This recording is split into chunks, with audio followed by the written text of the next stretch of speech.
मैं सबसे पहले इस धाम पर और इस पवित्र स्थान का सबसे पहले मैं नमन करता हूं। नंद बाबा के स्थान का ये स्थान जहां हमारे लिए और आपके लिए हमेशा हमेशा आशीर्वाद देता रहा है। इस बार के चुनाव में मुझे पूरा भरोसा है कि इस स्थान से जो आशीर्वाद मिल ही रहा है, वहीं हमारी चुनावी जनसभा में उपस्थित सभी लोग इस बार आशीर्वाद देकर के कांग्रेस पार्टी के प्रत्याशी को न केवल जिताएंगे बल्कि ऐतिहासिक वोटों से लोकसभा में भेजने का काम करेंगे।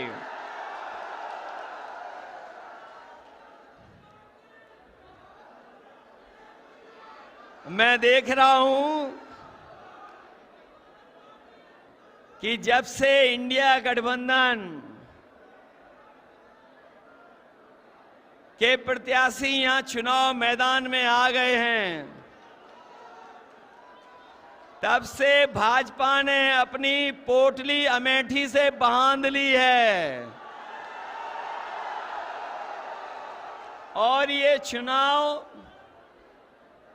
ऐतिहासिक चुनाव होने जा रहा है, जहां एक तरफ अमेठी में अभिनय है, दूसरी तरफ हमारे जो कांग्रेस के प्रत्याशी हैं, जो अभिनय के मुकाबले में एक सीधे सादे विनय के रूप में आपके बीच में प्रत्याशी बने हैं, उनके बीच में चुनाव होने जा रहा है।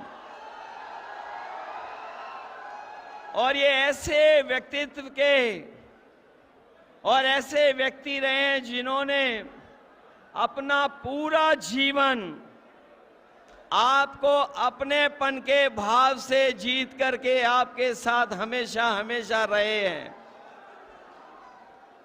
और मुझे जानकारी हुई है कि अमेठी में सिलेंडर वाले लोग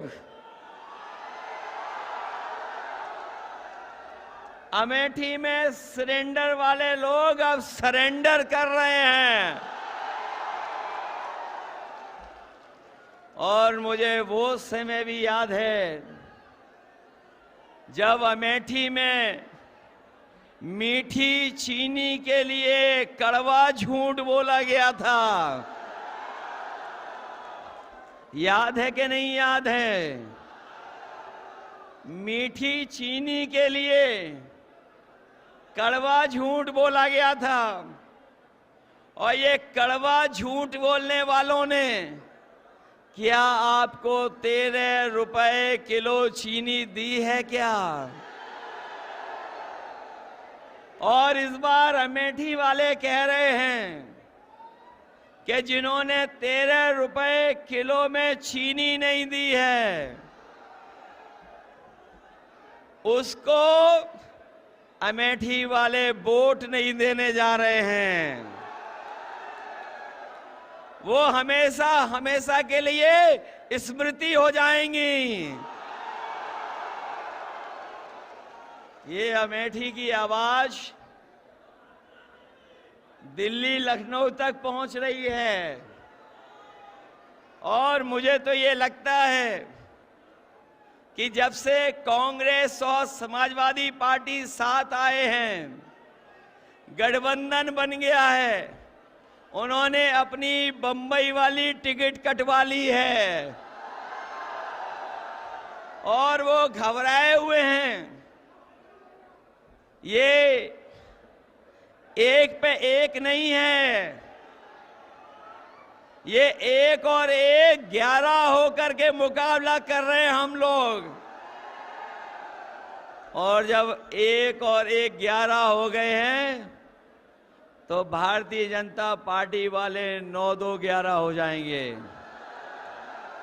बताओ 9-2-11 हो रहे हैं कि नहीं हो रहे हैं?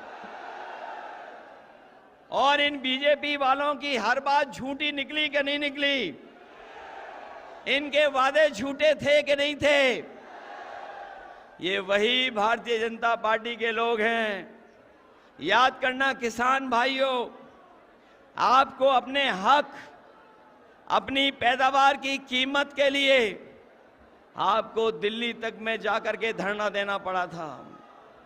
किसानों को उन्हें तकलीफ पहुंचाने के लिए इन्होंने सड़कों को बंद कर दिया था, सड़कों पे कीलें लगवा दी थी, ट्रैक्टर को, गाड़ियों को डीजल पेट्रोल नहीं भरने देते थे। लेकिन हम अपने किसानों को बधाई देंगे कि उन्होंने परवाह नहीं की और दिल्ली जाकर के दिल्ली घेर लिया और तब तक बैठे रहे जब तक काले कानून वापस नहीं हो गए। ये काले कानून के बहाने हमारे किसानों की पैदावार को लूटना चाहते थे, उनकी जमीन को कब्जा करना चाहते थे। ये काले कानून तो चले गए हैं, लेकिन अभी हमारे किसानों को जो उनका हक, जो अधिकार मिलना चाहिए था, वो सरकार ने नहीं दिया है। इस बार इंडिया गठबंधन और समाजवादी पार्टी ने तय किया है कि 4 जून के बाद जब सरकार बनेगी तो अपने किसानों को एमएसपी का कानूनी अधिकार दिला करके किसानों को खुशहाल बनाने का काम करेंगे। न केवल खुशहाल बनाएंगे उन्हें, बल्कि उनकी पैदावार से लेकर के अगर हमें किसी भी तरह की उनकी मदद करनी पड़ेगी तो इंडिया गठबंधन और समाजवादी पार्टी और कांग्रेस पार्टी मिलकर के अपने किसानों को सम्मान दिलाने का काम करेंगे। ये नौजवान अभी भूले नहीं है पेपर लीक। क्या आप लोग पेपर लीक भूल गए? कोई परीक्षा इस सरकार में हुई, सब परीक्षाएं रद्द हो गईं और लीक के बाद लीक हुए पेपर, सब पेपर लीक करा दिए। कोई एक पेपर लीक नहीं कराया, 10 से ज्यादा पेपर लीक कराए। और ये paper leak Bharatiya Janata party ने जानबूझ के कराए और इसलिए कराए कि उन्हें नौकरी न देनी पड़ जाए। मैं नौजवानों से कह करके जा रहा हूं, ये केवल आपके नौकरियों से खिलवाड़ नहीं किए इन्होंने आपके भविष्य और 1/3 जीवन से खिलवाड़ की है। इसलिए जहां किसान तैयार है, वहीं हमारा नौजवान भी तैयार है। आप तैयार हो कि नहीं हो? तैयारी से इनका मुकाबला करिए, क्योंकि आने वाले समय में आपको सम्मान का रोजगार तो मिलेगा ही मिलेगा।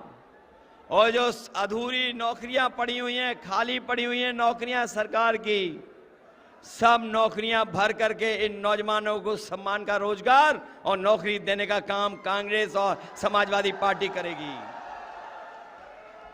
इसलिए आपसे हम निवेदन और अपील करने आए हैं।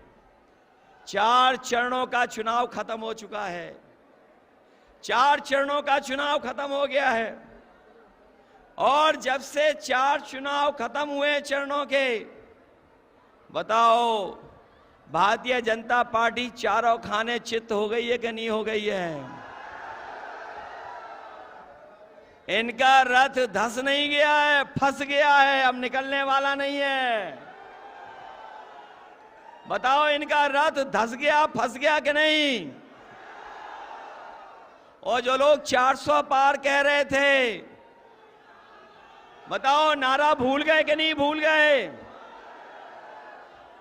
और सही मायने में जनता जानती है 400 पार का मतलब हुआ, ये 400 पार जो नारा दे रहे थे, ये भूल गए नारा के नहीं?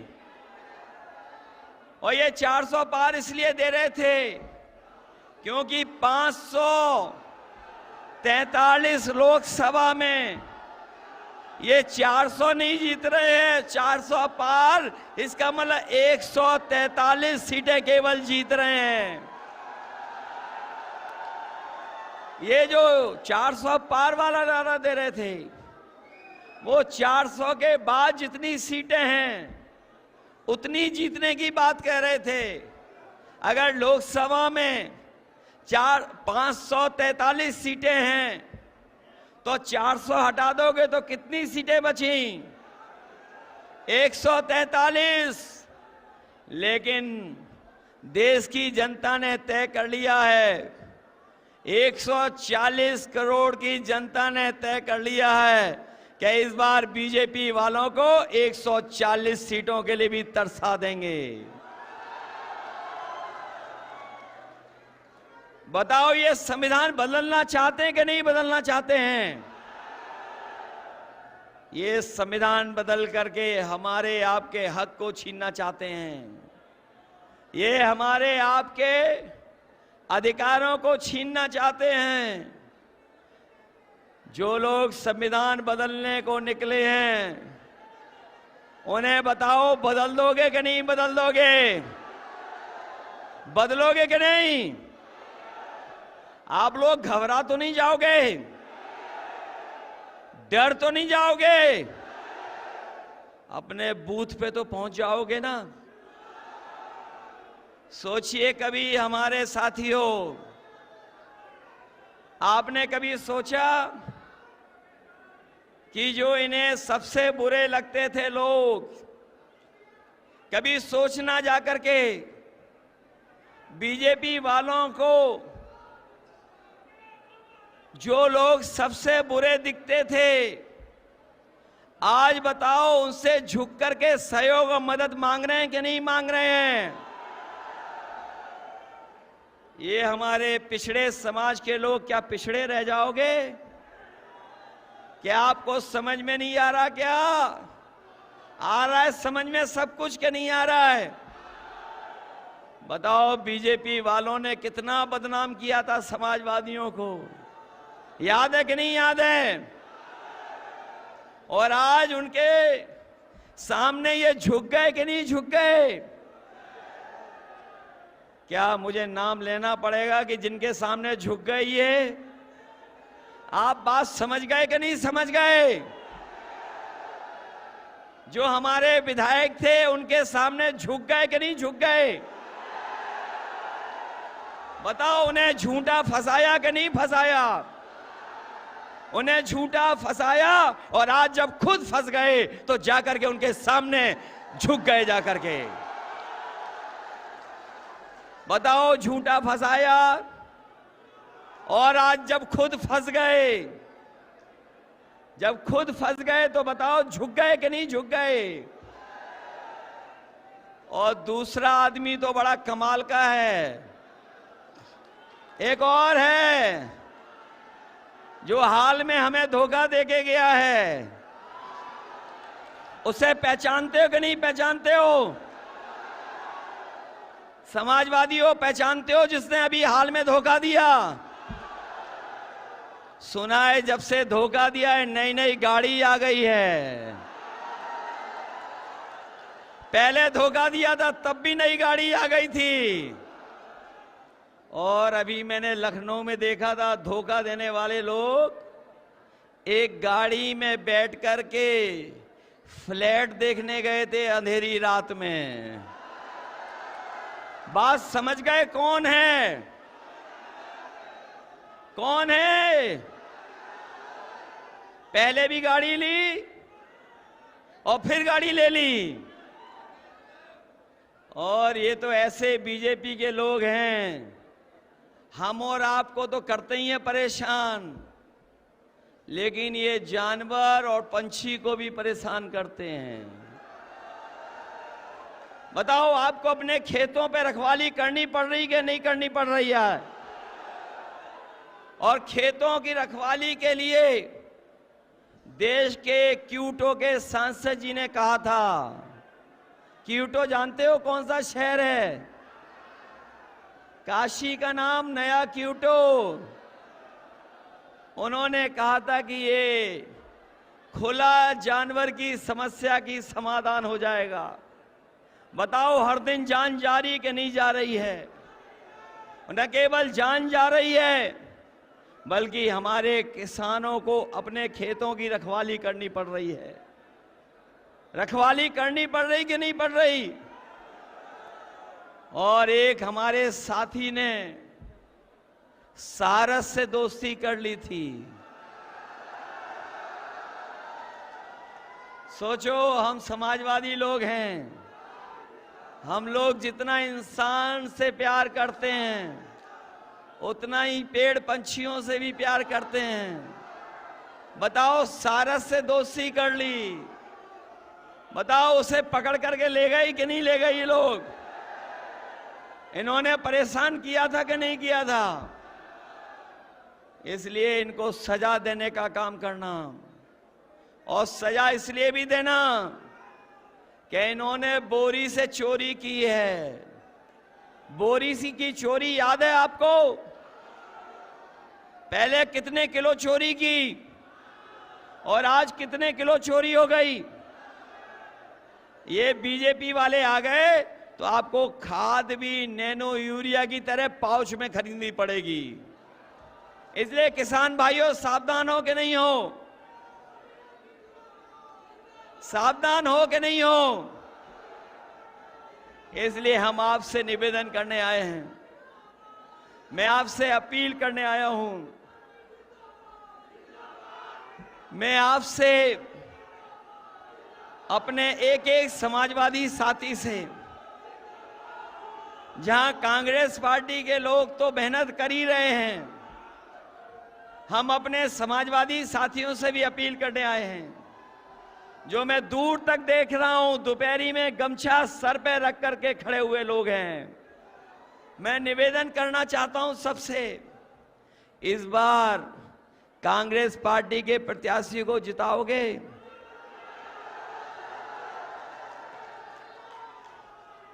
ये बूथ लूटें और नोट का धोखा दें तो घबराओगे तो नहीं ना? इस बार सिलेंडर वाले भाग रहे हैं कि नहीं भाग रहे हैं? और जो झूठ बोल करके आपको जा रहे हैं उन्हें विदा कर दोगे कि नहीं कर दोगे? इसलिए अपने सभी समाजवादी साथियों से मैं अपील करना चाहता हूं कि ये चुनाव देश के भविष्य का चुनाव है। हमारे आपके भविष्य का तो है ही है, आने वाली पीढ़ी के भविष्य का चुनाव भी है। संविधान को बचाने का चुनाव है, लोकतंत्र को बचाने का चुनाव है, अपने किसान माताएं बहनें नौजवानों को सम्मान दिलाने का चुनाव है। इसमें आप लोग मदद करना, मदद करोगे सब लोग? ये मान लूं कि के.एल. शर्मा जी वोटों से जीत के जा रहे हैं, लाखों वोटों से जीतेंगे। महंगाई याद रखोगे? खाद की बोरी की चोरी याद रखोगे? बताओ, आपकी मोटरसाइकिल कितनी महंगी हो गई है? पहले कितने की आती थी मोटरसाइकिल? पहले कितने की मोटरसाइकिल आती थी और आज कितने की आ रही है? महंगा कर दिया कि नहीं कर दी? बताओ, हमारी 1000 रुपए की साइकिल आती थी, बताओ आज कितने रुपए की हो गई? साइकिल महंगी हो गई कि नहीं? महंगाई याद रखना, बेरोजगारी याद रखना। इन्होंने अमेठी का नाम डुबाया है और यहां लोग बैठे लोग अमेठी का नाम सम्मान को लेकर के सम्मान बढ़ाने का काम करेंगे। और हम आपको भरोसा दिलाते जा रहे हैं, जो कारखाने लगे हैं कभी नौकरी मिलेंगी, सम्मान का रोजगार भी मिलेगा। और ये जो अग्निवीर वाली व्यवस्था है, ये अग्निवीर व्यवस्था हमेशा हमेशा से भी कहना चाहता हूं कि ये बीजेपी वाले आ गए तो आपकी भी नौकरी 3 साल की हो जाएगी। अभी तो फौज की नौकरी की है, खाकी वाले भाइयों की भी नौकरी हो जाएगी। इसलिए जहां आप सावधान हो, इनको भी हम सावधान करने आए हैं। इसलिए सब लोग मिलकर के मदद करना और अपनी बूथ की रक्षा करने का काम करना। बूथ की रक्षा करोगे? ये नंदगांव, नंदमहर ये हमारे लिए नया नहीं है। मुझे याद है यहाँ पर बहुत सारे पुराने समाजवादी होंगे जिन्होंने साइकिल तो चलाई थी और उस टूटी सड़क पे हमसे भी साइकिल चलवा दी थी। याद है कि नहीं याद है? और ये अमेठी के विकास के लिए जितना कर सकती थी कांग्रेस पार्टी किया, और संस्थाओं से लेकर के कारखाने और कारखाने से लेकर के सैनिक स्कूल से लेकर के विद्यालय अगर किसी ने चलाए हैं तो कांग्रेस पार्टी के लोगों ने शुरू कर करके आपके जीवन को बदलने का काम किया है। इसलिए मदद करना, सहयोग करना, यही मैं आप लोगों से निवेदन और अपील करने आया हूं। आप सबका बहुत बहुत धन्यवाद और बहुत बहुत आभार प्रकट करता हूं।